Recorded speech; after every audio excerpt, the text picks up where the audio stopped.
Hahei is a popular holiday destination, especially in the summer. Being on the east coast of the Coromandel, it has some excellent diving, even just off the main Hahei beach. It is a relatively sheltered area, making it ideal for taking new or inexperienced divers. This day I'm bringing along Cray.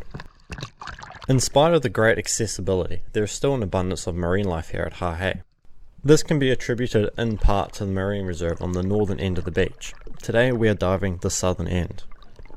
Marine reserves have many benefits, including helping to support the surrounding area. I strongly believe that we should have more marine reserves. Yo! I found some crays. Yeah, have a look. I always really enjoy taking out new divers. It's very cool to be able to share something that means so much to me with somebody else. Working out how much weight you need is often a process of trial and error, but you're better off underweighted than overweighted. You'd rather be struggling to get down than struggling to get up. The optimal weighting is being just slightly positively buoyant at the surface with a fully exhaled breath, for safety reasons, in the event of a blackout and so you can fully relax during your breathe up. Here I get fully into the cave and have a crack at this cray. I didn't have a very good visual on it and the crack went back pretty far. I gave it my shot and then I left it. The day is long and there are plenty of crays. One of the biggest obstacles for new divers is gear. You need to have gear that works for you, gear that's comfortable and gear that fits. Gear can make or break the dive. The most important thing to consider when you're buying equipment is how it makes you feel. Yeah, we'll probably chuck you some more weight next time, man. So you're striking it a little bit to get down. Technique is also another huge thing in spearfishing. The proper technique is important to dive effectively. A few pointers in the right direction and Cay's diving much better already. If you're making a start in diving, one of the best things you can do is reach out to someone who's experienced. Going out and learning off someone will save you a lot of time and effort. Yeah, way better. So the hard thing is just keeping straight down. You want to go straight to the bottom, and you want to get right to the bottom as opposed to hovering. So because you'll be positively buoyed at this step, so you grab on something with your left hand, they'll keep you there. So you get right to the bottom and hold on pretty much. I'll find the cave to swim through. I think it's that next one over. This massive swim through tunnel underneath the Hahei Park is one of the many spectacular rock formations on this piece of coastline. You can swim through here on a high tide, through and to the other side. However, it always feels a bit risky. You can see all these boulders on the bottom, boulders that had fallen from the cave itself. But fortunately, every risk has a reward, and on the other side we're greeted with beautiful water and beautiful topwater conditions. When you take a new diver out spearfishing, it is your responsibility to look after them. This means checking up on them and staying close by. Communication is very difficult in the water, so you need to be quite attentive at times. Before you start the dive, it's always a good idea to go through some basic hand signals. Using hand signals is a much easier way to communicate underwater. If there is one hand signal that you should know, it is the OK sign. It is formed by using your thumb and index finger to create a circle. How was that? That was good, but I barely detected that. It is used as both a question and an answer. You give it to your dive buddy to check in on them, and if they give it back to you, it means everything's all good. Stingray? Eagle ray? Yeah, stingray, that's the one. Oh, yeah. In the cave? Nah, back before, other side of the cave. Yeah. But I didn't have a stinger in it. We'll get around here, go left, and there's a little bay that usually holds crayfish. Eagle rays are a great introduction to the larger marine animals. They're quite large but very non-intimidating. They pose essentially no risk to you unless you really piss one off. Under this rock I find quite a nice buck cray just sitting out of his little hole there. I have an attempt at grabbing him but it doesn't go so well. He skirts to the left and then back into his cave. Crays aren't as dumb as they may seem sometimes. They put themselves in pretty good spots, areas they can really retreat to if they need. And in this case he did. If you know where a cray is holed up, it can often be beneficial to take another dive on the spot. Potentially he's come out of another area of the rock and out in the open. It's happened before. But a lot of the time, it's just an attempt out of desperation. and doesn't go anywhere, such as in this case. The cave went back really far and I wasn't able to get a hand to him. This one lives to see another day. Diving for crayfish takes you to some interesting places you might not otherwise go. I don't spend a lot of time looking under rocks when I'm out diving usually. You'd be pretty hard pressed to find a New Zealand trevally in a cave. Thus, you won't find me in a cave. Underneath the kelp and rocks, there's a whole nother world down there.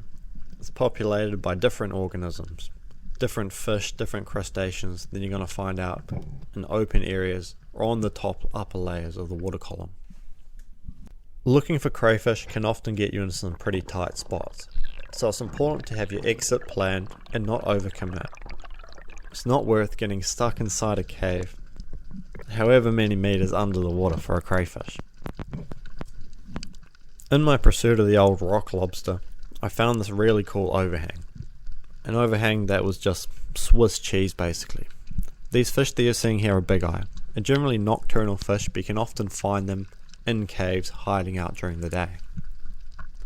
Here I see a crayfish. I try and get my gun behind it, but things don't exactly pan out. This is a technique that I've used time and time again. If you find a cray in a crack, you can put your gun behind it and close off a bit of its exit route. This dive I'm going back down to the overhang to check it out once again.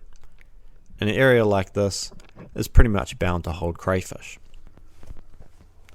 It could be a crayfish in any one of these holes, so it's important to check them and have a good look around and inside. This time around at this particular spot, the crays weren't home. Crays do move around seasonally and based on other factors that I'm not quite aware of. Most marine animals migrate to some extent, whether it's on a daily basis or a yearly basis. Things move around. You can go to a good spot one day, absolutely crack it, come back again, and find nothing. The ocean is full of complexities and intricacies that we're only just beginning to understand. For every answer, there are only more questions, and we're only just beginning to get a grasp on this beautiful place, so foreign from our own world. As divers, we're at the forefront of this exploration. We're where the rubber meets the road, and we're out there experiencing it. In the ocean, there is discovery behind every rock, every piece of kelp. There are limitless lessons to be learned and scientific discoveries to be made in the ocean. However, a lot of the time, we're just lacking the context and the perspective to be able to take it all in as such. There is a lot of skill involved in finding areas where the crayfish might live. However, at the end of the day, it comes down to a numbers game. The more dives you do and the more rocks you look under, the more crayfish you're likely to find. When you're diving for crayfish, or even just in general, it can be really beneficial to have a buddy there. Someone watching from the surface that can come down and help you if things go wrong. However, it is your responsibility to make sure it doesn't. Dive within your limits. Searching for crayfish can be quite strenuous activity at times, so it's important to have a good long safety surface interval. You want to be spending at least double your bottom time on the surface, breathing up and off-gassing carbon dioxide and getting some oxygen into you. One of the coolest formations you can find underwater are swim-throughs, if not the coolest. Swim-through is a term used for a cave or a rock that you can swim underneath and through to the other side. However, before you attempt this, be sure that there's an opening that you can actually get out of. As well as this, you need to be aware of swell, as it can act differently within the confines of a swim-through. Eventually, all of my efforts pay off. On this ledge, I'm checking it, and on the top area of it, I managed to find a crayfish. It was backed right up against the wall, making for a relatively easy grab. However, even when they got themselves backed up, they can still hold on really strong. With my left hand here, I'm using it to try and push myself out while holding onto the cray with my right. Some days it can be really easy to get onto the crayfish. Other days it can be quite a lot harder. However, when you're sitting down eating the crayfish, it's all worth it. These things taste absolutely delicious. Before going out and diving for crayfish, be aware of all the laws and regulations in the area that you're diving. This includes sizes and total catch limits. This is a female crayfish. I have a measurer that I'm using here. It's always important to measure your crayfish and make sure you're not taking anything that you can get prosecuted for But the main thing is, it's just disrespectful to take undersized fish or undersized crayfish. Admittedly, this crayfish was pretty borderline, so I measure it twice. It is usually better to be wrong than sorry, and you need to be careful with borderline legal females. Next up, I'm going to try some ledges. Now that I've got a crayfish, I'm looking to pick up a fish. This is a long gut just off the point at hahei. If you've dived the area, you probably know what I'm talking about. When you're snooping over ledges, you want to keep as much of your body behind you as possible. You want to try avoid getting right out into the open water and making yourself extremely visible. You're going to lead with your head and your gun, so you can see the fish and you can shoot the fish if they're there. I always expect this gut to be holding something amazing. Massive 20-pound snapper. I've even seen kingfish in here, but today wasn't the day. This next dive, I'm getting right down to the bottom, laying flat and doing some grunting, hoping to attract some fish into me. I'll take this time to tell you about an experience that happened shortly after this. My dive buddy was swimming on his back. It goes in front of me. I looked below him and there was a shark. The shark spooked off pretty quickly. This happened shortly after this incident here, but they were two separate sharks. As I'm looking around, expecting to see something come through, as I look to my right up into the deeper water, something catches my eye. And I lock in and make eye contact with a bronze whaler shark. The shark is extremely chill, hanging quite high off the bottom, and doesn't seem too interested in me. However, he is headed straight for my dive buddy Cray. As I realize this, I start ascending and also horizontally in pursuit of this shark to try and scare it off from my dive buddy. But then again, he's just cruising. For a first time shark encounter, Cade was extremely calm and actually quite enjoyed the experience. A great introduction to the local bronze whalers. Straight afterwards, I take a dive and get on to a nice crayfish. He's sitting in here. I managed to get one of my hands behind him, my left hand, before going in for the grab with my right. Once again, even though you've grabbed a cray, doesn't mean you've got the cray. These things can hold on really well, and especially one of the larger models like this. At the end of the day, I decided to give this bigger crayfish to Cade as a reward for being an excellent dive buddy. I live alone and only have to feed myself, so I took the smaller one. It's important to be reasonable about the amount of seafood that you're going to eat and what you're going to take. One of the greatest joys in life is sharing, and by giving people seafood, I get a lot of joy. Crayfish are especially valued in the eyes of non-divers. They're a great bargaining chip. When you're targeting crayfish, there are considerations you need to take gear-wise. You need to consider what you're actually going to put the crayfish in. My preferred option, time and time again, is a float boat. I think these things are brilliant and borderline essential if you take your diving seriously. This particular model is the Wetty Mini float boat. It is perfect for essentially all of my diving needs, bar big kingfish. Using a float boat will change your diving for the better. Yeah, I was down the bottom and I saw some past and like started swimming towards you, so I started like boosting up. Nah, that was all good, it was chill as. One of the biggest dangers in spearfishing is boats, especially in summer. Off the point at Hahei here, there is a channel of water between it and an island. As a result, it gets a lot of boat traffic. If you're going to dive this area, make sure that you have a float with you. Another little tip is putting your gun up before that you surface, and give you a couple seconds between getting hit by a boat and not getting hit by a boat. A lot of boaties unfortunately aren't aware around the rules of the clearance that you have to give divers when they're in the water, and don't even know what dive flags are a lot of the time. This means that it's on you to make sure that what you're doing is safe. Be aware of the conditions and dive accordingly. If you hear the motor of a boat, often your best approach is to make it to the surface. The sound works very differently underwater, and the sound of a boat's engine can be very, very difficult to distinguish the direction and how far away it is.